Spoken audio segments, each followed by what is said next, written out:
जय हिंद दोस्तों। आज हम लोग दूसरी क्लास कर रहे हैं और पहली क्लास में हमने ये सीखा हुआ है कि दुनिया में जितनी भी वस्तुएं होती हैं, किसी भी वस्तु को आप उठा के देख लीजिए, वो सभी की सभी वस्तुएं छोटे छोटे कणों से मिलकर बनी होती हैं और उन छोटे छोटे कणों को हम लोग बोला करते हैं परमाणु। अब वो जो परमाणु होते हैं उनके अंदर भी तीन प्रकार के छोटे छोटे कण होते हैं जिसको हम लोग बोलते हैं इलेक्ट्रॉन, प्रोटॉन और न्यूट्रॉन। इन्हीं तीन कणों को मिला के बनता है परमाणु और जब बहुत सारे परमाणु इकट्ठे हो जाते हैं तो बनती है वस्तु। फिर हमने ये भी सीखा था कि इलेक्ट्रॉन और प्रोटॉन इनके पास आवेश होता है जबकि न्यूट्रॉन के पास कोई भी आवेश नहीं होता। इलेक्ट्रॉन के पास कितना आवेश होता है तो वो हुआ करता है माइनस का 1.6 गुणे 10 की घात -19 कूलम, जबकि प्रोटॉन के पास कितना आवेश होता है प्लस का 1.6 गुणे 10 की घात -19 कूलम और न्यूट्रॉन के पास कोई भी आवेश नहीं है यानी कि 0 कूलम आवेश। फिर हमने ये भी देखा था कि अगर हम लोग किसी भी वस्तु को उठा के देखें, जैसे मान लीजिए कि हमने ये मार्कर ले लिया, अब इसके अंदर अगर हम लोग देखेंगे तो हमें यह पता चलेगा कि इसके अंदर जितने इलेक्ट्रॉन रहेंगे ठीक उतने ही प्रोटॉन भी मौजूद होते हैं। तो होता क्या है कि इलेक्ट्रॉन जितना माइनस वाला आवेश बनाते हैं प्रोटॉन उतना ही प्लस वाला आवेश बना लेते हैं। तो जब हम लोग इस वस्तु का कुल आवेश निकालेंगे तो इस वस्तु का कुल आवेश 0 हो जाएगा। क्यों? क्योंकि जितना ऋण आवेश बना इलेक्ट्रॉनों के कारण ठीक उतना ही प्रोटॉनों के कारण धन वाला आवेश बन गया और इसी वजह से इस वस्तु का टोटल आवेश हो जाएगा 0। लेकिन अगर हम लोग इस वस्तु से इलेक्ट्रॉन निकाल देते हैं तो फिर इस वस्तु में प्लस वाला आवेश आ जाएगा। ऐसा क्यों हो जाता है? कहे कि जब हम लोग इलेक्ट्रॉन निकाल रहे हैं मतलब माइनस वाला आवेश हमने कम कर दिया है अपना, तो बचा कौन रह गया? प्लस वाला आवेश बन गया। क्योंकि प्रोटॉन ज्यादा हो जाया करते हैं इसीलिए प्रोटॉन वाला आवेश बच जाया करता है, यानी कि इलेक्ट्रॉन निकालने पर धन वाला आवेश आता है और अगर इलेक्ट्रॉन डाल देंगे तो फिर माइनस वाला आवेश आया करता है। इतना हमने सीखा हुआ है। तो फिर आज क्या सीखेंगे? आज हम लोग ये सीखने वाले हैं कि किसी भी वस्तु में आवेश आ जाने से क्या हो जाता है। आवेश के कारण ऐसी कौन सी चीज आ जाती है जिसको हम लोग पढ़ेंगे। फिर आवेश का हमारे जीवन में उपयोग क्या है, थोड़ा सा हम लोग उसके बारे में भी चर्चा करेंगे कि आखिर हम लोग आवेश को पढ़ क्यों रहे हैं, उससे थोड़ी बहुत फायदा जो हो रहा है हमको वो तो पता होना चाहिए पहले, तभी तो आवेश को पढ़ने में ज्यादा मजा आएगा। उसके बारे में भी हम लोग चर्चा करेंगे। फिर हम लोग ये भी सीखेंगे कि जब हमारे लिए आवेश जरूरी ही है तो किसी भी वस्तु में किस प्रकार से आवेश लाया जाए। 2-3 तरीके हम लोग पढ़ेंगे किसी भी वस्तु में आवेश लाने के। तो इतना सब कुछ आज हम लोग पढ़ने वाले हैं। तो सबसे पहले हम लोग एक एग्जांपल से समझते हैं कि आवेश के आ जाने से क्या हो जाता है। आपने कभी ना कभी क्लास में ऐसे ही टाइम पास करने के लिए पेन को बाल से रगड़ा होगा। फिर इस पेन को अगर आप छोटे छोटे टुकड़ों के पास लेके जाएं तो आप ये पाते हैं कि वो जो छोटे छोटे टुकड़े हैं कागज के वो इस पेन से जाके चिपक जा रहे हैं। आपने जरूर किया होगा, अगर आपने नहीं किया है तो अभी आप ट्राई कर लीजिए।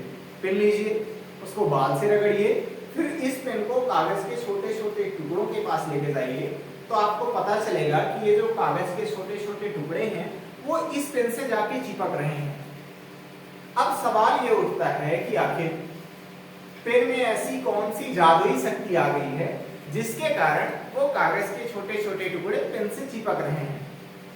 पहले हमें ऐसा लगा करता था जब हम लोग पढ़ा करते थे तो कि बाल में चूंकि हम लोग तेल लगाए रहते हैं और जब पेन को बाल से रगड़ दिया गया है तो बाल वाला तेल इसमें आ गया, इसी वजह से कागज के छोटे छोटे टुकड़े इससे चिपक जा रहे हैं। लेकिन जब हमने फिजिक्स पढ़ी 12th क्लास की तो हमको पता चला कि नहीं, तेल की वजह से ऐसा नहीं होता है। तो फिर किस वजह से होता है?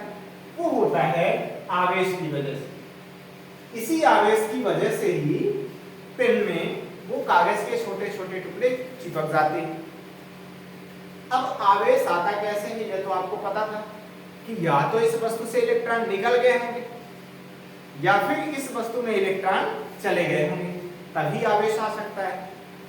तो यहां से हमको ये समझ में आया कि आवेश अगर किसी वस्तु में आ जाता है तो वो वाली वस्तु बाकी वस्तुओं को अपनी ओर खींचने लगती है। लेकिन जरूरी नहीं है कि ऐसा ही हो हमेशा। जब हम लोग एक तरीके का आवेश पास में लाते हैं तो वो दोनों एक दूसरे को दूर भेजने की कोशिश करते हैं, और जब अलग अलग तरीके का आवेश पास लाने की कोशिश करते हैं तो हमें ये पता चलता है कि दोनों वस्तुएं एक दूसरे को खींचने लगती हैं। यानी कि आवेश के आ जाने से कई बार वस्तुएं दूर भी जाती हैं, एक दूसरे को प्रतिकर्षित करती हैं, और कई बार वस्तुएं एक दूसरे को खींचती भी हैं। एक और एग्जांपल समझते हैं आवेश से रिलेटेड। आपने कभी ना कभी गुब्बारा तो फुलाया होगा, दोस्त की बर्थडे पार्टी में या फिर कहीं भी गुब्बारा तो फुलाया होगा। अगर आप कभी अंदाजे हो कि गुब्बारे को फुलाने के बाद उसको शर्ट से अच्छे तरीके से रगड़ दिया जाए, या फिर किसी ऊनी कपड़े से रगड़ दिया जाए, या फिर बालों से ही रगड़ दिया जाए। अब रगड़ने के बाद किसी एक से भी रगड़ दीजिए, रगड़ने के बाद अगर आप उस गुब्बारे को दीवार के पास लेके जाएंगे तो आपको ये पता चलेगा कि वो गुब्बारा उस दीवार से जाके चिपक जाता है। भले हवा चलने पे वो उड़ जाए, बात अलग है, लेकिन अगर हम लोग गुब्बारे को पहले सिर से रगड़ेंगे अपने बाल से, उसके बाद दीवार के पास लेके जाएंगे तो वो गुब्बारा दीवार से चिपक जाता है। क्यों चिपक जाता है? इसी आवेश के कारण।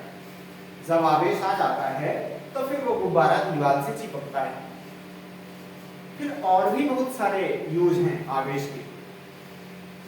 आप लोग घरों में बोलते हैं कि लाइट आ गई है, या फिर अभी लाइट नहीं है, या कई बार हम लोग ऐसा बोलते हैं कि इस तार में करंट आ रहा है, या फिर इस तार में करंट नहीं आ रहा है। तो अगर मैं आपसे ये पूछूं कि करंट आने से क्या मतलब है, जैसे अगर ये तार लगी हुई है, ठीक है, और मैं आपसे ये बोल रहा हूं कि चलो देख के बताओ कि इसमें करंट आ रहा है कि नहीं आ रहा है, आप देख के बता पाएंगे क्या? नहीं बता पाएंगे। हाँ, उसको छू करके बता सकते हैं, कह कि आपको करंट लगने वाला है। लेकिन अगर देख के बस पूछा जाए कि बताओ इस तार में करंट आ रहा है कि नहीं आ रहा है, आप नहीं बता पाएंगे। तो थोड़ा सा अगर गहराई से समझा जाए कि जब इस तार में करंट नहीं आ रहा होगा, फिर उसके बाद जब हम लोग इसमें करंट देने लगेंगे, तो जब इसमें करंट आने लगा होगा, दोनों कंडीशन में कुछ ना कुछ बदलाव हुआ होगा। इस तार के अंदर करंट अगर नहीं आ रहा है तो इस तार के अंदर कोई ना कोई दूसरी चीज है, और जब करंट आने लगा है तो मतलब इस तार में कोई ना कोई बदलाव हुआ है, तभी तो इसको छूने से करंट लग रहा है। तो इस तार में करंट के बहने पर कौन सा बदलाव आता है, ये हम लोग आगे चल के पढ़ेंगे, और वहां पे आपको यही पढ़ने को मिलेगा कि ये सब कुछ आवेश के कारण ही हो रहा है। जब आवेश किसी खास दिशा में चलने लगते हैं तो फिर बनता है करंट, और इसको हम लोग तीसरे चैप्टर में पढ़ने वाले हैं। करंट इलेक्ट्रिसिटी नाम का चैप्टर है, तो वो तो अभी हमने कुल मिला के 2-3 उदाहरण देख लिए ना आवेश के, कि आवेश के कारण ही ये पेन कागज के छोटे छोटे टुकड़ों को अपनी तरफ खींचता है, आवेश के कारण ही गुब्बारे दीवार से जाके चिपक जाते हैं, और साथ ही साथ आवेश के कारण ही ये करंट बन पाता है। बहुत सारे उदाहरण हैं और भी आवेश के। जैसे हम लोग जब लिख रहे हैं, मान लीजिए कि ये स्याही है, इसके अंदर स्याही है, जब हम लोग इसमें लिख रहे हैं तो देखिए स्याही नहीं गिर रही है, जबकि उसको गिर जाना चाहिए। मेरी स्याही इस बोर्ड से जाके चिपक गई, क्यों चिपक गई होगी? इसी आवेश की वजह से। जब आवेश है यहाँ पे दोनों के बीच, इसीलिए होता क्या है कि ये जो स्याही है दीवार से जाके चिपक जा रही है या फिर बोर्ड से चिपक जाती है। तो अभी तक हमने आवेश के कुछ उदाहरण देखे। अब थोड़ा सा ये समझते हैं कि आवेश के आने से कब वस्तुएं आकर्षित करेंगी और कब वस्तुएं प्रतिकर्षित करेंगी। तो जैसे हमारे पास ये 2 मार्कर है, ये एक मार्कर और ये एक मार्कर। अभी दोनों में कोई भी आवेश नहीं है, तो ये दोनों एक दूसरे को ना तो आकर्षित करेंगे और ना ही प्रतिकर्षित करेंगे, कहीं की आवेश ही नहीं। हालांकि इसके अंदर आवेश है, भाई जितने इलेक्ट्रॉन है उतने ही प्रोटॉन है, लेकिन हो क्या रहा है कि जितने इलेक्ट्रॉन माइनस वाला आवेश बना रहे हैं उतने ही प्रोटॉन प्लस वाला आवेश बना ले रहे हैं, तो इसका कुल आवेश 0 हो जा रहा है। लेकिन हमको तो कुल आवेश से लेना देना है, इससे थोड़ी लेना देना है कि इसके अंदर इलेक्ट्रॉन है कि नहीं है, वो तो रहबे करेंगे। अगर वस्तु है तो इलेक्ट्रॉन प्रोटॉन तो रहेंगे। खैर, अभी हमारे इसमें कोई भी आवेश नहीं है, यानी कि जितने इलेक्ट्रॉन हैं ठीक उतने ही प्रोटॉन भी हैं। अब अगर हम लोग इसको रगड़ देंगे तो होता क्या है कि मेरे बाल से इलेक्ट्रॉन निकल के इसमें चले जाएंगे, तो इसमें कौन सा आवेश आ गया होगा? माइनस वाला आवेश। हमने सीखा हुआ है कि वस्तु में इलेक्ट्रॉन अगर चले जाएंगे तो माइनस वाला आवेश आए। तो हमने ये देखा कि इसको जब हमने रगड़ दिया तो इसमें कौन सा आवेश आ गया? माइनस वाला। फिर इसको भी हमने रगड़ दिया तो माइनस वाला इसमें आवेश आ गया। अब अगर इनको पास लाके देखा जाए, हालांकि इनसे नहीं पता चलेगा कहीं कि ये बहुत ज्यादा भारी होते हैं और ये बहुत कम एक दूसरे पर बल लगाएंगे, लेकिन अगर बहुत सारी हल्की हल्की वस्तुएं हैं तो फिर आप वहां पे आसानी से देख पाएंगे। हालांकि मैं आपको किसी न किसी क्लास में बताऊंगा, कोई ना कोई एग्जांपल दिखाऊंगा मैं आपको, जिससे आपको क्लियर हो पाए कि वस्तुएं आकर्षित करती हैं या फिर प्रतिकर्षित करती हैं तो ऐसा होता है वास्तव में कि ऐसा नहीं होता है। खैर, अभी इसमें माइनस वाला आवेश आ गया और इसमें भी माइनस वाला आवेश आ गया, तो ये दोनों एक दूसरे को प्रतिकर्षित करने लगेंगे। भले अभी हमको ना पता चल पाए, लेकिन ये एक दूसरे को करेंगे क्या? प्रतिकर्षित करेंगे। तो माइनस वाला आवेश और माइनस वाला आवेश करता क्या है? एक दूसरे को प्रतिकर्षित करता है। मान लीजिए कि मेरे पास इसमें तो माइनस वाला आवेश है, लेकिन कोई दूसरी वस्तु है जिसमें प्लस वाला आवेश है। अब दूसरी वस्तु आप कहां से लाएंगे? प्लस वाली। उसका भी आंसर है मेरे पास। देखिए, जब हम कंघे को समझ लेते हैं, इसको हटाइए, कंघे वाला एग्जांपल, कंघी तो करते होंगे आप। कंघा लीजिए और इसको ऐसे बाल में 2-4 बार रब कीजिए ना, रगड़िए, या फिर कंघी कीजिए नॉर्मली, तो रगड़ना ही कहला गया। अगर आपके बाल बढ़िया सूखे हैं, मस्त एकदम सूखे हैं, तो आप कुछ देर बाद ये आजमाएंगे कि ये जो बाल हैं वो आपके कंघे की तरफ खींच रहे हैं। अगर आपने कभी आजमाया हो तब तो ठीक है, नहीं तो आप करके भी देख सकते हैं। जाइए, कंघा उठाइए और उसको बाल से ऐसे रगड़िए 2-4 बार। आप ये पाएंगे कि ये जो बाल हैं वो कंघे की तरफ खींचे जा रहे हैं। क्यों खींच रहे हैं? क्योंकि जब हमने कंघे को बाल से रगड़ा तो मेरे बाल से इलेक्ट्रॉन निकल के कंघे में चले गए, मेरे बाल से इलेक्ट्रॉन निकल गए, यानी कि बाल में कौन सा आवेश आया? प्लस वाला, और कंघे में कौन सा आया? माइनस वाला आया। तो कंघे में आ गया माइनस वाला और मेरे बाल में आ गया कौन सा आवेश? प्लस वाला आवेश आ गया। तो इसीलिए दोनों एक दूसरे को आकर्षित कर रहे हैं। मेरा जो बाल है वो कंघे की तरफ चला जाएगा, तो माइनस वाला आवेश और प्लस वाला आवेश एक दूसरे को क्या कर रहे हैं? हमेशा आकर्षित करेंगे। लेकिन मान लीजिए कि दो वस्तुएं और दोनों के पास प्लस वाला आवेश है। अब दोनों के पास प्लस वाला आवेश कैसे आ सकता है? तो वो भी बहुत सारे उदाहरण आपको मिल जाएंगे। जैसे मान लीजिए कि हमने किया क्या, बताते हैं, अभी मैं आपको एक एग्जांपल दूंगा जो कि आपकी किताब में भी है। ये प्लस वाला आवेश और ये प्लस वाला आवेश, अगर दो प्लस वाले आवेश हैं तो ये दोनों एक दूसरे को करेंगे क्या? प्रतिकर्षित करेंगे।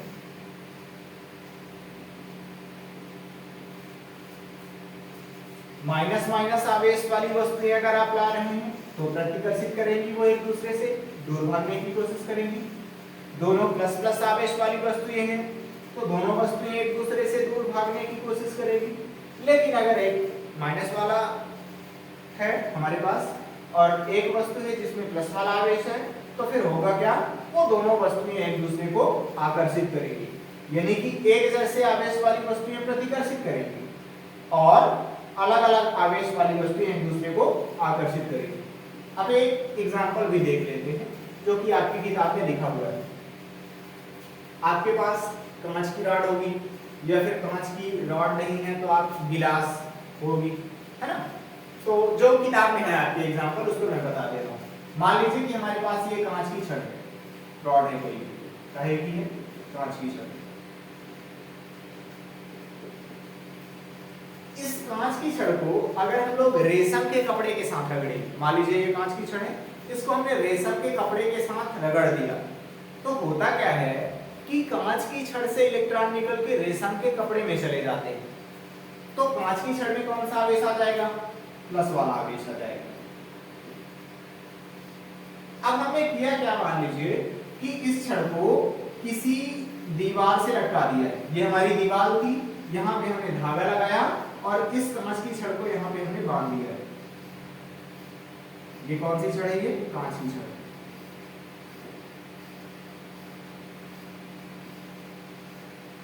बांधने के बाद हमने इसको अच्छे से रगड़ दिया है, मस्त एकदम अच्छे से रगड़ दिया, तो इसमें कौन सा आवेश आ गया? प्लस वाला आवेश आ गया। अब हमने एक दूसरी रॉड ले ली, कौन सी? एबोनाइट की। अब ये कहाँ मिलेगी आपको? घरों में आपने देखा होगा वो जो पानी वाली पाइप होती है सफेद कलर की, पीवीसी पाइप, अगर आप सुने हो कभी, फिर सप्लाई वाली जो पानी प्लास्टिक टाइप की जो पाइप रहती है उसको बोलते हैं पीवीसी पाइप। तो मान लीजिए कि उसी प्रकार की पाइप है, या फिर उसी को बोल सकते हैं आप एबोनाइट की रॉड है। तो हमारे पास मान लीजिए कि एबोनाइट की रॉड है, उसको हमने किसी ऊनी कपड़े से रगड़ दिया। इसको कहीं से रगड़े थे? इसको हमने रगड़ा था रेशम के कपड़े से। रेशम का कपड़ा था, उसको कांच से रगड़ दिया। एक हमारे पास अब कहे कि रॉड है एबोनाइट की रॉड, ये हमारे पास एबोनाइट की रॉड है, एबोनाइट। इसको भी हमने लटका दिया पूरा। ये दीवार थी हमारी, ये हमारे धागा है और इसको हमने लटका दिया। और रगड़ा कहे से है? इस बार हमने इसको रगड़ा हुआ है ऊनी कपड़े से। तो होते क्या है कि जब ऊनी कपड़े को एबोनाइट से रगड़ा जाता है तो ऊनी कपड़े से इलेक्ट्रॉन निकल के इसमें चले जाते हैं। किसमें?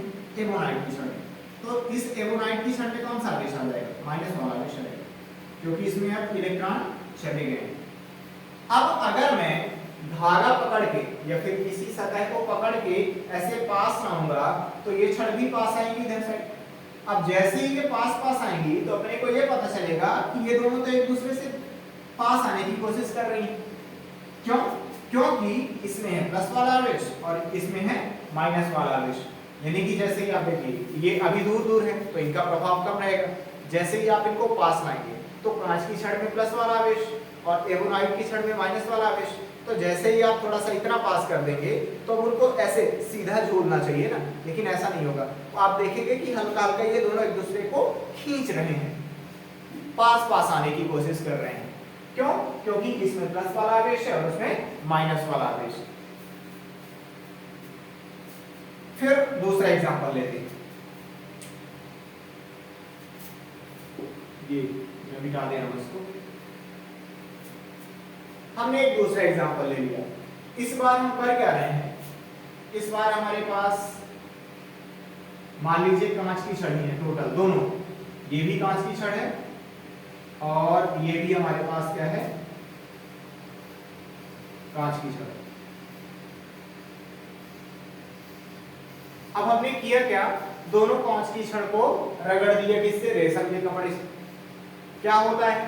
कांच की छड़ को रेशम के कपड़े से रगड़ने पर कांच की छड़ से इलेक्ट्रॉन निकल के कहां चले जाते हैं? रेशम के कपड़े में चले जाते हैं। तो कांच की छड़ में कौन सा आवेश आ जाएगा? कांच की छड़ में आ जाएगा प्लस वाला आवेश और इस कांच की छड़ में भी कौन सा आवेश आ जाएगा? प्लस वाला आवेश आ जाएगा। अब जैसे ही हम लोग इन दोनों छड़ों को पास लाएंगे तो हमें ये पता चलेगा कि ये दोनों तो एक दूसरे से दूर भागने की कोशिश कर रही हैं। और इसको आप देख भी सकते हैं, ऐसा नहीं कि मैं अपने आप ही बोल रहा हूँ कि ऐसा आपको मान लेना है, नहीं। अगर आप देखना चाहें, आपके घर में हो कांच की छड़ वगैरह, तो आप ट्राई कर सकते हैं। तो दोनों में चूंकि प्लस वाला आवेश है इसीलिए ये करेंगे क्या? एक दूसरे को प्रतिकर्षित करेंगे, यानी कि एक दूसरे से दूर भागने की कोशिश करेंगे। जबकि यहाँ पे क्या होता है? ये आकर्षित करते हैं। क्यों आकर्षित करेंगे? क्योंकि एक में प्लस वाला आवेश है और दूसरे में माइनस वाला आवेश है। ये पहली कंडीशन थी हमारी और ये हमारी कौन सी कंडीशन? दूसरी कंडीशन। चलिए तो फिर तीसरी वाली कंडीशन भी देख लेते हैं। तीसरी कंडीशन के लिए मान लेते हैं कि हमारे पास इस बार दो एबोनाइट की छड़ है। हमने यहाँ से धागा बांधा और इसको यहाँ पे ये लटका दिया। फिर दूसरी भी हमारे पास छड़ है, उसको भी हमने धागा बांधा और ये यहाँ पे लटका दिया। अब दोनों का ही छड़ है यहाँ पे, ये दोनों हैं एबोनाइट की छड़। ये भी एबोनाइट की है और ये भी एबोनाइट की है। और ये जो दोनों हैं वो काहे की छड़ है? कांच की छड़। अब हम लोग करते क्या हैं, इस एबोनाइट को रेशम के वो ऊनी कपड़े से रगड़ दे रहे हैं। एबोनाइट को कैसे रगड़ रहे हैं? ऊनी कपड़े से। तो जैसे ही हम लोग एबोनाइट को ऊनी कपड़े से रगड़ेंगे तो ऊनी कपड़े से इलेक्ट्रॉन निकल के कहां जाते हैं? एबोनाइट में। तो एबोनाइट में कौन सा आवेश आ जाएगा? माइनस वाला आवेश आ जाएगा। और इस वाले में भी कौन सा आवेश आएगा? जब इसको रगड़ेंगे तो इसमें भी माइनस वाला आवेश आ जाएगा। अब होता क्या है कि जैसे ही हम लोग इन दोनों को ऐसे सतह से पास लाने की कोशिश करेंगे, ये जो दीवार है इसी को पकड़ के ऐसे पास लाएंगे, तो होगा क्या, हमें ये पता चलेगा कि ये दोनों फिर से एक दूसरे से दूर भागने की कोशिश कर रहे हैं। क्यों? क्योंकि इसमें माइनस वाला आवेश और इसमें भी माइनस वाला आवेश, तो ये एक दूसरे को क्या कर रहे हैं? प्रतिकर्षित करेंगे। तो ये पता चला कि अगर एक ही आवेश वाली वस्तु है, जैसे एक में प्लस वाला आवेश है और दूसरे में भी प्लस वाला आवेश है, तो फिर दोनों एक दूसरे को प्रतिकर्षित करती हैं। या फिर एक में माइनस वाला आवेश है और दूसरे में भी माइनस वाला आवेश है, तो फिर से एक दूसरे को प्रतिकर्षित कर रही है। लेकिन अगर एक में प्लस वाला आवेश और दूसरे में माइनस वाला आवेश, तो ही दोनों वस्तुएं एक दूसरे को आकर्षित करेंगी। तो अभी तक हमने सीखा कि कब आकर्षण होगा वस्तुओं के बीच और कब प्रतिकर्षण होगा। हाँ, आकर्षण और प्रतिकर्षण होने के लिए आवेश का होना जरूरी है। अगर आवेश नहीं होगा तो फिर आकर्षण प्रतिकर्षण नहीं होगा। जैसे अगर मेरे पास ये पेन है और डायरेक्ट अगर कागज के छोटे छोटे टुकड़ों के पास लेके जाएंगे तो थोड़ी कागज के छोटे छोटे टुकड़े इस पेन से चिपकेंगे नहीं। जब हम लोग बाल से रगड़ देंगे तो इसमें आएगा आवेश और इसी आवेश के कारण फिर कागज के छोटे छोटे टुकड़े चिपक जाएंगे। तो इसको नोट कीजिए। फिर अब हम लोग ये सीखते हैं कि किसी भी वस्तु को किस प्रकार से हम लोग आवेश दे सकते हैं। 3 तरीके होते हैं उसको आवेश देने के, तो इसको आप नोट कर लीजिए। ये तीसरी कंडीशन की हमारी।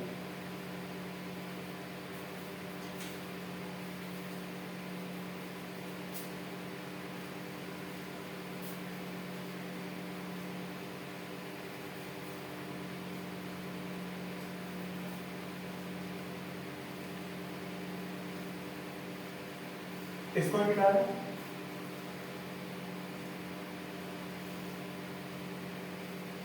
अब हेडिंग लगाइए, किसी भी वस्तु को आवेशित करने के तरीके।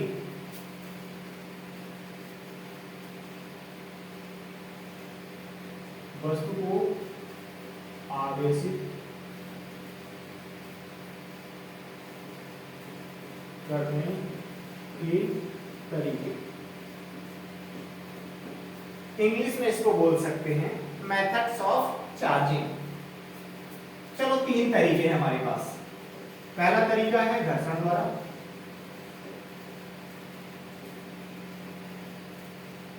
जिसको हम लोग बोलते हैं बाय फ्रिक्शन।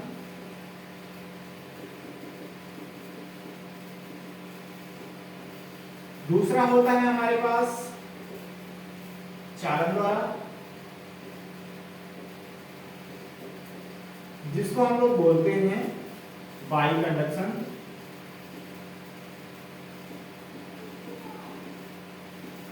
और तीसरा हमारे पास तरीका होता है प्रेरण द्वारा, जिसको हम लोग बोलते हैं बाई इंडक्शन।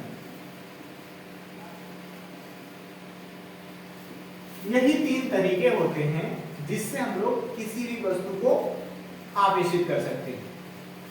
चलिए सबसे पहले वाले तरीके से शुरू करते हैं। कौन सा? घर्षण वाला तरीका। घर्षण द्वारा, घर्षण मतलब हम लोग 2 वस्तुओं को आपस में रगड़ने वाले हैं। जैसे अभी तक हम लोग रगड़ ही रहे थे, कांच की छड़ को हमने रेशम के कपड़े से रगड़ा, तो वहां पे आवेश आ जाता है। थोड़ा सा समझते हैं कि जब रगड़ते हैं तो रगड़ने पर ऐसा क्या होता है कि इलेक्ट्रॉन एक जगह से दूसरी जगह चले जाते हैं। देखिए, जब हम लोग 2 वस्तुओं को रगड़ेंगे, जैसे इसको हमने रगड़ा इसमें, तो होता क्या है कि इसमें भी बहुत सारे इलेक्ट्रॉन हैं। जैसे ये तो परमाणुओं से मिलकर बना होता है और इसमें बहुत सारे इलेक्ट्रॉन रहेंगे। जब हम लोग एनर्जी देते हैं, 11th क्लास में आपने पढ़ा होगा कि जब हम लोग एनर्जी देते हैं तो जो इलेक्ट्रॉन होते हैं वो ऊपर वाले कक्षक में चले जाते हैं, और ऊपर जाने के बाद अगर वो नाभिक से काफी दूर चले गए हैं तो वो इलेक्ट्रॉन अपने परमाणु को छोड़ करके किसी दूसरे परमाणु में चले जाएंगे। डायग्राम बना के मैं आपको समझा दे रहा हूं। जैसे मान लीजिए कि कोई भी परमाणु है, किसी का एक परमाणु हमने उठा के देखा, तो बीच में क्या रहेगा? बीच में रहेगा नाभिक, जिसमें कौन कौन रहते हैं? जिसमें रहते हैं न्यूट्रॉन और प्रोटॉन। जबकि जो इलेक्ट्रॉन रहते हैं वो इसके चारों ओर ऐसे चक्कर लगाते रहते हैं। मान लीजिए यहाँ पे कोई इलेक्ट्रॉन, यहाँ पे कोई इलेक्ट्रॉन है, और यहाँ पे भी इलेक्ट्रॉन, और भी बहुत सारे रास्ते होते हैं। आपने ये पढ़ा होगा केमिस्ट्री में कि अगर इस इलेक्ट्रॉन को ऊर्जा दे दी जाए तो ये यहाँ से हट के कहाँ चला जाएगा? ये यहाँ से कूद के ऊपर वाले कक्षक में चला जाएगा। तो अब देखिए, नाभिक के पहले पास में था, यहाँ पे था इलेक्ट्रॉन, अब नाभिक से कहाँ चला गया? दूर। ऐसा भी हो सकता है कि ये इलेक्ट्रॉन थोड़ी सी और ऊर्जा ले ले बाहर से, तो ये यहाँ से कूद के फिर से बाहर चला जाएगा। और हो सकता है कि ये वाला इलेक्ट्रॉन अब नाभिक को छोड़ के ही बाहर चला जाए। क्यों? क्योंकि अब वो नाभिक से काफी दूर जा चुका है। सवाल ये उठता है कि ये जो इलेक्ट्रॉन पहले यहाँ पे था, इसको ऊर्जा कैसे दे दी जाए? तो ऊर्जा देने के बहुत सारे तरीके हैं। अभी हम लोग रगड़ के इस इलेक्ट्रॉन को ऊर्जा देंगे। कैसे ऊर्जा देंगे उसको समझिए।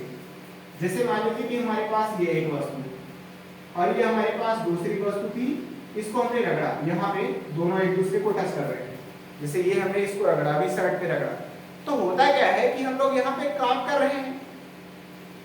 जो हमारा काम है वो किस में बदल रहा है? ऊष्मा में बदल रहा है। जब आप दो चीजों को रगड़ते हैं, जैसे हाथ को ही रगड़िए, तो आप यहाँ पे ये पाएंगे कि आपके हाथ गर्म हो गए हैं। यानी कि रगड़ने पर जो हम लोग काम कर रहे हैं वो काम किस में बदल रहा है? ऊष्मीय ऊर्जा में बदल रहा है। हमारा जो कार्य है वो किस में बदला? ऊष्मीय ऊर्जा में। और ये जो ऊष्मीय ऊर्जा है वो कौन ले लेता है? वो इसके इलेक्ट्रॉन ले लेंगे और मेरे शर्ट के भी इलेक्ट्रॉन ले लेंगे। अब जैसे ये इलेक्ट्रॉन ऊर्जा लेंगे तो ये अपने नाभिक से बाहर आ जाएंगे, और ऐसा हो सकता है कुछ देर बाद कि यहाँ से इलेक्ट्रॉन निकल के कहाँ चले जाएं? मेरे शर्ट में चले जाएं। तो इसमें कौन सा आवेश आ जाएगा? इसमें आ जाएगा प्लस वाला आवेश, और मेरे शर्ट में कौन सा आवेश आ जाएगा? माइनस वाला आवेश। तो इलेक्ट्रॉन एक वस्तु से दूसरी वस्तु में जा क्यों रहे हैं? हमने काम किया, ये वाला काम बदला ऊष्मीय ऊर्जा में। इसी ऊष्मीय ऊर्जा को कौन अवशोषित करता है? इलेक्ट्रॉन अवशोषित करते हैं, और ये इलेक्ट्रॉन अपने कक्षक से ऊपर वाले कक्षक में चले जाते हैं, और कुछ देर बाद अपने नाभिक से फ्री होके किसी दूसरी वस्तु में चले जाएंगे। तो हम लोग ये मान लेते हैं कि इस वस्तु से इलेक्ट्रॉन निकल के कहाँ चले गए? इसमें चले गए। तो इसमें कौन सा आवेश आ जाएगा? इसमें आ जाएगा प्लस वाला आवेश। कहे कि इलेक्ट्रॉन यहाँ से निकल के कहाँ गए? इस वाली वस्तु में गए। और इसमें कौन सा आवेश आ जाएगा? इसमें आ जाएगा माइनस वाला आवेश। अब अगर हम लोग दोनों को अलग अलग रख देंगे तो एक वस्तु में माइनस वाला आवेश रहेगा और एक वस्तु में प्लस वाला आवेश रहेगा। तो इस तरीके से हमारी दोनों वस्तुएं आवेशित हो गई हैं। इसमें प्लस वाला आवेश आया और इसमें माइनस वाला आवेश आया। अगर मैं आपसे यह पूछूं कि प्लस वाली वस्तु का, जिसमें प्लस आवेश है, उस वाली वस्तु का द्रव्यमान घटेगा कि बढ़ेगा या फिर परिवर्तित नहीं होगा, तो आप क्या बोलेंगे?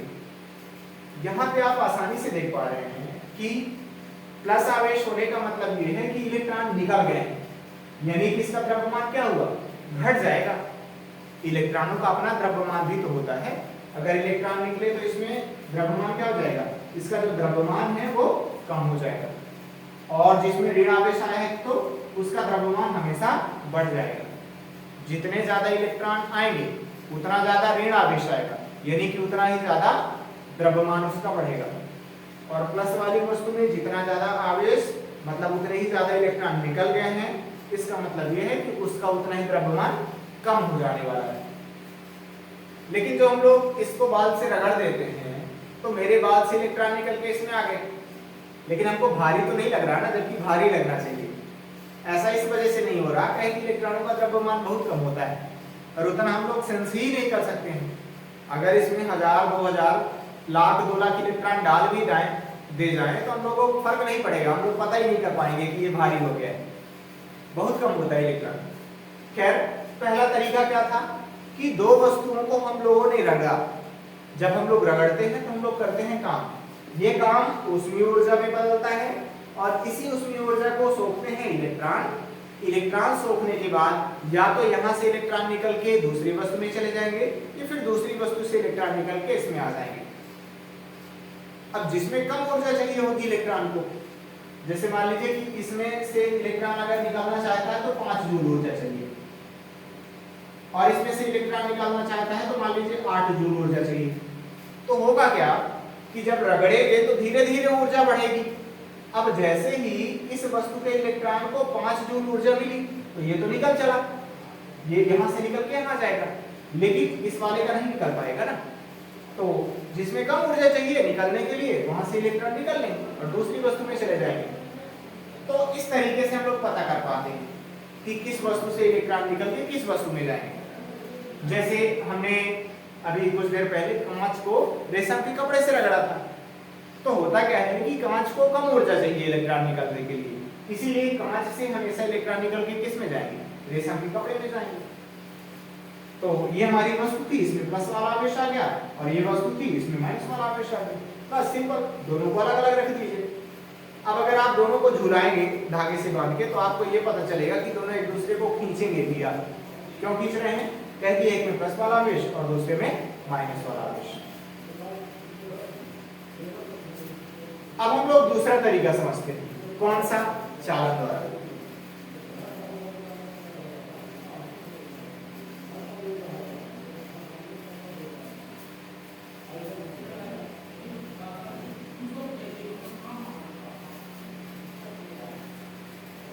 दूसरा तरीका हम लोग पढ़ेंगे चालन द्वारा।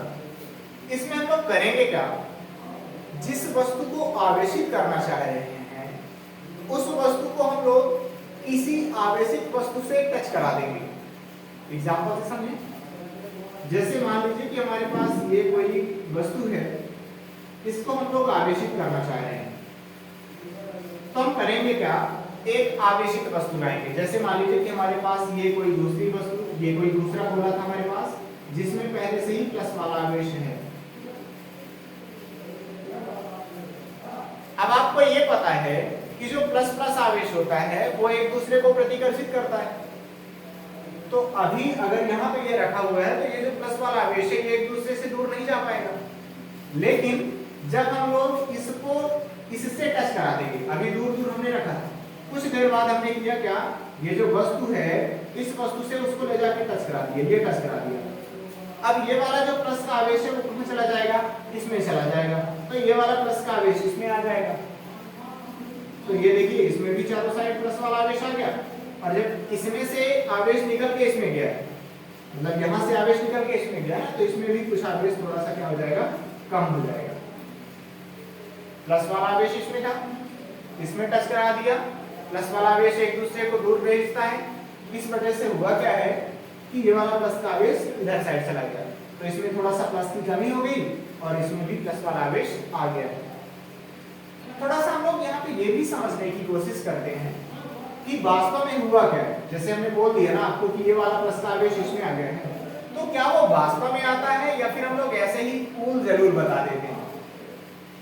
तो वास्तव में प्लस वाला आवेश नहीं आता है, हम लोग समझाने के लिए बता देते हैं। थोड़ा सा मैं आपको यहाँ पे बता देता हूँ, है ना, कि वास्तव में हुआ क्या है। प्लस वाला आवेश नहीं जाता है वास्तव में। देखिए जैसे ये वाली वस्तु थी, ये वस्तु थी जिसमें कौन सा आवेश है, प्लस वाला आवेश। ये वस्तु है इसमें कोई भी आवेश नहीं है, यानी कि जितने इलेक्ट्रॉन ठीक उतने ही प्रोटॉन, हमें दोनों को टच करा दिया। अब होगा क्या, यहाँ के इलेक्ट्रॉनों को पता चलेगा कि उधर साइड इलेक्ट्रॉनों की कमी है। यहाँ के इलेक्ट्रॉनों को पता चला कि उधर इलेक्ट्रॉनों की कमी है, तो यहाँ से इलेक्ट्रॉन जाएंगे उधर।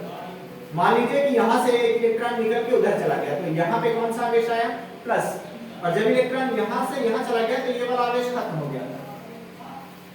फिर से हो सकता है कि ये वाला इलेक्ट्रॉन उठ के उधर साइड चला जाए, क्या है कि इलेक्ट्रॉनों को पता है कि उधर साइड इलेक्ट्रॉनों की कमी, तो यहाँ से इलेक्ट्रॉन जैसे यहाँ पे चला गया, तो यहाँ से चल के यहाँ चला गया, तो यहाँ पे खत्म आवेश, क्योंकि इलेक्ट्रॉन यहाँ से जाके यहाँ पे चला गया, तो यहाँ पे जो धनावेश था यानी कि इलेक्ट्रॉन की कमी थी वो तो पूरी हो गई, यानी आवेश खत्म यहाँ का, लेकिन यहाँ से निकल गया, इसलिए यहाँ पे आ गया कौन सा आवेश? प्लस वाला आवेश। तो हम लोग समझाने के लिए बता देते हैं कि जब इसको इससे टच करा देंगे तो यहाँ से प्लस आवेश इसमें आएगा, नहीं वास्तव में ऐसा नहीं होता। वास्तव में क्या होता है कि यहाँ से इलेक्ट्रॉन निकल के उसमें जाएंगे और इस वजह से इसमें भी प्लस आवेश और इसमें भी प्लस आवेश आ जाएगा। अभी तो हमने ये सीखा कि अगर इसको प्लस का आवेश देना है तो कैसे आएगा आवेश। अब ये समझते हैं कि अगर इसमें माइनस का आवेश देना होता तो क्या करते हैं, कोई दूसरी वस्तु ले लेते हैं। ये हमारे पास माइनस वाला आवेश, ये वस्तु ही हमारे पास है कोई भी, इसको हम लोग माइनस वाला आवेश देना चाहते हैं, तो हमने ये वस्तु ले ली और ये हमारे पास इसमें पहले से ही माइनस वाला आवेश भरा हुआ है।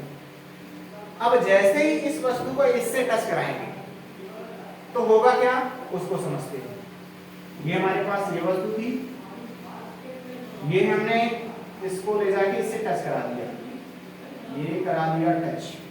अब क्या होगा देखिए, इसमें तो बहुत सारे पहले से इलेक्ट्रॉन भरे हुए हैं, तभी तो ऋण आवेश है। अब होगा क्या, ये जो इलेक्ट्रॉन है एक दूसरे को प्रतिकर्षित करते हैं ना, दूर भेजने की कोशिश करते हैं इलेक्ट्रॉन। तो होता क्या है, यहां से इलेक्ट्रॉन निकल के कहां जाएंगे, इधर, फिर से ये एक दूसरे को दूर भेजने की कोशिश कर रहे हैं, तो ये इलेक्ट्रॉन वास्तव में फैल के इधर आ जाएंगे।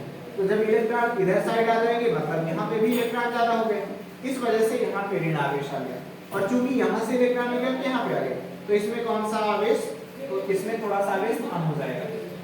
पहले बहुत ज्यादा ऋण आवेश था, अब ऋण आवेश यहाँ पे आ गया कुछ, क्योंकि इलेक्ट्रॉन आ गए, इस वजह से इसका थोड़ा सा ऋण आवेश कम हो जाएगा और इसमें भी ऋण आवेश आ जाएगा।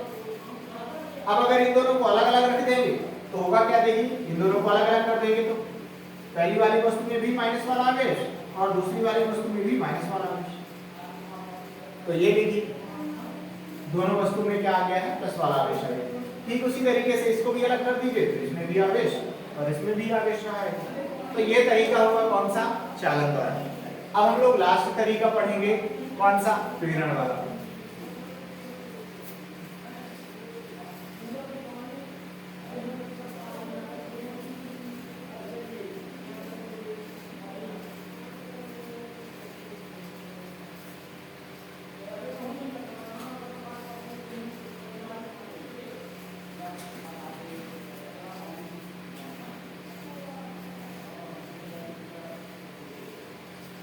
तीसरा हम लोग तरीका पढ़ रहे हैं जिसको हम लोग बोल रहे हैं प्रेरण। अब ये होता क्या है, इसमें हम लोग एक वस्तु से दूसरी वस्तु से टच नहीं कराएंगे, बस उसको दूर रखेंगे और वो वस्तु हमारी आवेशित हो जाएगी। देखिए कैसे, जैसे मान लीजिए कि हमारे पास ये कोई प्लेट है, इसको हम लोग आवेश देना चाहते हैं, तो हमने किया क्या, एक कोई दूसरी प्लेट ला ली जिसमें पहले से ही प्लस वाला आवेश है, बस हमने पास में रखा है, टच नहीं कराया। तो अब होगा क्या, देखिए ये पहला कंडीशन, इसमें आवेश नहीं था और इसमें प्लस वाला आवेश है। तो जब प्लस वाला आवेश इसमें है तो कौन सी प्रक्रिया होगी, इसको हम लोग इस डायग्राम में समझते हैं। ये प्लेट और ये वस्तु जिसमें प्लस वाला आवेश है, देखिए इसमें बहुत सारे इलेक्ट्रॉन भी हैं और बहुत सारे प्रोटॉन भी हैं, इसमें है प्लस वाला आवेश। हमने ये सीखा है कि दो प्लस एक दूसरे को प्रतिकर्षित करेंगे और एक तो प्लस और एक तो माइनस एक दूसरे को आकर्षित करेगा। कहने का मतलब ये है कि इसमें तो प्लस आवेश है, तो इसमें जो प्रोटॉन है उनमें प्लस आवेश होगा, तो इन प्रोटॉनों को ये वाला आवेश प्रतिकर्षित करेगा, यानी कि प्रोटॉन को दूर भेजने की कोशिश करेगा, मेरी तरफ भेजने की कोशिश करेगा। जबकि इस वस्तु में प्लस का आवेश है और इलेक्ट्रॉन में माइनस का आवेश होता है, इस वजह से ये वाली वस्तु इलेक्ट्रॉनों को अपनी तरफ खींचने की कोशिश करेगी, तो ये वाली वस्तु प्रोटॉनों को मेरी तरफ भेज रही है और इलेक्ट्रॉनों को अपनी तरफ खींच रही है। लेकिन हमने आपको पहले ही बता चुका है कि प्रोटॉन कहीं नहीं जाते, वो चुपचाप बैठे रहेंगे अपनी जगह पे, क्योंकि वो नाभिक के अंदर रहते हैं, वहां से प्रोटॉन को निकालना बहुत मुश्किल। कौन जाएगा यहाँ? वहां इलेक्ट्रॉन जाएंगे। तो चूंकि ये प्लस वाला आवेश इलेक्ट्रॉनों को अपनी तरफ खींच रहा है, इस वजह से उधर साइड चले जाएंगे इलेक्ट्रॉन। जब यहाँ पे इलेक्ट्रॉन आ गए, मतलब यहाँ पे इलेक्ट्रॉनों की अधिकता, इसका मतलब ये यहाँ पे माइनस वाला आवेश आ गया। यहाँ से उठ के उधर चले गए, तो इसमें कौन सा आवेश? इसमें प्लस वाला आवेश। तो इधर साइड आ गया प्लस वाला आवेश और इधर साइड आ गया माइनस वाला आवेश। लेकिन अभी इस वस्तु में आवेश नहीं आया कहीं से। अगर देखा जाए तो इसके अंदर जितने इलेक्ट्रॉन हैं ठीक उतने ही प्रोटॉन भी हैं। तो इसी वजह से इसका अभी कुल आवेश 0 है। बस हुआ क्या है कि इलेक्ट्रॉन एक साइड से दूसरे साइड चले गए हैं। तो जिधर से चले गए उधर प्लस वाला आवेश, और जिधर चले गए उधर साइड माइनस वाला आवेश। हम लोग परमानेंट आवेश देना चाह रहे हैं, तो हम करेंगे क्या? इधर साइड से इसको जोड़ देंगे पृथ्वी से। चलिए यहीं पे जोड़ देंगे, वहां जोड़ देते हैं, इसी में यहीं पे जोड़ देते हैं क्या? पृथ्वी से इसको। ये जो हमने निशान बनाया हुआ है वो किसका है? वो पृथ्वी में जोड़ने वाला निशान हमने बनाया हुआ है। अगर ऐसे करके, ये ऐसे करके ऐसे कर देंगे, मतलब कहाँ जुड़ा हुआ है? पृथ्वी से जुड़ा हुआ है। अब जैसे ही हम लोग इस हिस्से को पृथ्वी से जोड़ेंगे तो होता क्या है कि जो पृथ्वी के इलेक्ट्रॉन हैं वो इलेक्ट्रॉन उधर साइड चले जाएंगे, यानी ऊपर साइड जाएंगे। क्यों ऊपर साइड जाएंगे? देखिए, इसमें है प्लस वाला आवेश, तो ये प्लस वाला आवेश यहाँ के इलेक्ट्रॉनों को अपनी तरफ खींच रहा है और यहाँ के भी इलेक्ट्रॉनों को अपनी तरफ खींचेगा। भाई कहीं भी इलेक्ट्रॉन रहे, चाहे पृथ्वी में रहे, चाहे यहाँ पे, चाहे यहाँ पे, सबको वो अपनी तरफ खींचेगा। तो होता क्या है कि ये वाले जो इलेक्ट्रॉन है वो कहाँ चले जाएंगे? ऊपर साइड आ जाएंगे। तो जब यहाँ से इलेक्ट्रॉन कहाँ जाएंगे? ऊपर साइड जाएंगे, तो ये इलेक्ट्रॉन जाके इस खाली जगह को भर देंगे। यहाँ पे जो इलेक्ट्रॉनों की कमी थी वो कुछ देर बाद खत्म हो जाएगी, और समय बिल्कुल नहीं लगता है। कुछ देर बाद का मतलब ऐसा नहीं है कि 1-2 मिनट लगेगा या फिर 1-2 सेकंड लगेगा। 1-2 सेकंड भी नहीं लगता है, बहुत जल्दी ये प्रोसेस होती है। तो जब हम लोग इसको पृथ्वी से जोड़ देंगे, यानी कि अर्थिंग कर देंगे, तो यहाँ से इलेक्ट्रॉन कहाँ गए? यहाँ गए। जब इलेक्ट्रॉन यहाँ पे जाएंगे तो ये वाला आवेश पूरी तरीके से खत्म, यानी ये वाली वस्तु नहीं आएगी, ये प्लस वाला आवेश यहाँ पे रहा है। और यहाँ पे हमको क्या देखने को मिलेगा कि सिर्फ इधर साइड बस माइनस वाला आवेश है और इधर साइड वाला आवेश खत्म है, कि यहाँ से इलेक्ट्रॉन कहाँ गए? उधर साइड चले गए और ये वाली जगह खत्म। अब हम करेंगे क्या? सबसे पहले इसको हटाएंगे यहाँ से। अब इसको हटा देंगे। इसको हटाने के बाद हम लोग करते क्या हैं कि इसको अगर दूर लेके चले जाएंगे तो इसमें देखिए माइनस वाला आवेश आ चुका है और इसमें प्लस वाला आवेश आ चुका है। तो जब इसको दूर हटा देंगे तो हमें ये पता चलेगा कि जो माइनस वाला आवेश है वो चारों साइड फैल गया, यानी कि कुछ देर बाद ये ऐसा हो जाएगा, चारों साइड इसमें आवेश फैल जाएगा। अगर मान लीजिए हमको करना क्या होता, अभी हमने माइनस वाला आवेश लाया ना, ये जो वस्तु थी इसमें कौन सा आवेश आ गया? माइनस वाला आवेश आ गया। अगर हमारा मन होता कि हम इसमें प्लस वाला आवेश लाना चाहते तो फिर क्या करते? सिंपल सा तरीका, पहले प्लस वाला आवेश लाए थे तो माइनस वाला आवेश बना, अब माइनस वाला आवेश ला लेंगे तो प्लस वाला आवेश बनेगा। चलिए ट्राई कर लेते हैं। ये वस्तु है, इसको आवेश देना है। इस बार हम लोग माइनस आवेश वाली वस्तु को ला रहे हैं पास में। इसके पास बहुत सारे इलेक्ट्रॉन हैं, यानी कि माइनस वाला आवेश और माइनस वाला आवेश इलेक्ट्रॉनों को दूर भेजेगा और प्रोटॉनों को अपनी तरफ खींचेगा, क्योंकि प्रोटॉनों में होता है प्लस वाला आवेश। तो इस वस्तु ने इन इलेक्ट्रॉनों को मेरी तरफ प्रतिकर्षित कर दिया और प्रोटॉनों को अपनी तरफ खींच लिया, लेकिन प्रोटॉन तो कहीं नहीं जाते, प्रोटॉन अपनी जगह पे रह आएंगे, इलेक्ट्रॉन तो जाते हैं। इसीलिए ये जो इलेक्ट्रॉन है वो कहाँ चले जाएंगे? इधर से मेरी तरफ आ जाएंगे। तो अगले वाले डायग्राम में क्या देखने को मिलेगा आपको? ये वस्तु तो थी जिसमें माइनस वाला आवेश है, लेकिन जो दूसरी वस्तु है इसमें हुआ क्या है कि इधर साइड से इलेक्ट्रॉन निकल के मेरी तरफ आ गए, तो यहाँ पे आ जाएगा माइनस वाला आवेश, क्योंकि इलेक्ट्रॉन यहाँ पे ज्यादा हो गए और यहाँ पे इलेक्ट्रॉनों की कमी हो गई, यानी कि प्लस वाला आवेश। अब होगा क्या कि हम लोग यहाँ से इसको जोड़ देंगे, किससे? पृथ्वी से। मान लीजिए कि यहाँ पे हमने इसको अभी यहाँ पे जोड़ दिया, किससे? पृथ्वी से। अब क्या होगा? इसमें तो माइनस वाला आवेश है, ये माइनस वाली आवेश वाली वस्तु इलेक्ट्रॉनों को दूर भेजना चाहेगी, ज्यादा से ज्यादा, जितनी दूर भेज सकती है उतना भेज पाएगी। तो हुआ क्या कि इस वस्तु ने यहाँ के इलेक्ट्रॉनों को दूर भेज दिया, कहाँ, पृथ्वी में भेज दिया। तो जैसे ही हम लोग इस हिस्से को पृथ्वी से जोड़ देंगे तो हमें ये पता चला कि इलेक्ट्रॉन कहाँ चले गए, पृथ्वी में चले गए। और पृथ्वी में जब चले जाएंगे तो यहाँ पे माइनस वाला आवेश खत्म हो जाएगा, क्योंकि पहले इलेक्ट्रॉन ज्यादा थे यहाँ पे, अब वो इलेक्ट्रॉन चले गए कहाँ, पृथ्वी में, यहाँ पे कोई भी आवेश नहीं बचा। और उधर साइड आवेश बचा हुआ है, कौन सा वाला बचा हुआ है, प्लस वाला आवेश बचा हुआ है। तो इधर साइड प्लस वाला आवेश बचा हुआ है, जबकि ये वस्तु रखी हुई है, माइनस वाली वस्तु रखी हुई है। और ये जो हमने पृथ्वी से लगाया था ये लगा ही है, बस इलेक्ट्रॉन कहाँ चले गए, पृथ्वी में चले गए।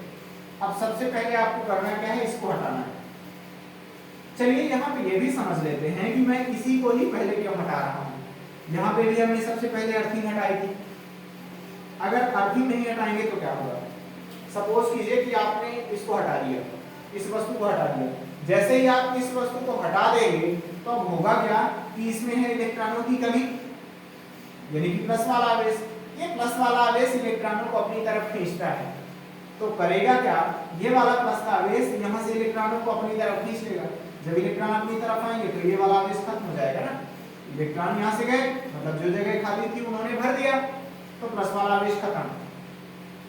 हम लोग ऐसा नहीं चाहते, हम ये चाहते हैं कि ये आवेश बना रहे, इसीलिए करेंगे क्या, सबसे पहले इसको हटाएंगे। जब इसको हटा देंगे तो हुआ क्या, इससे प्लस वाला आवेश नीचे नहीं जाएगा।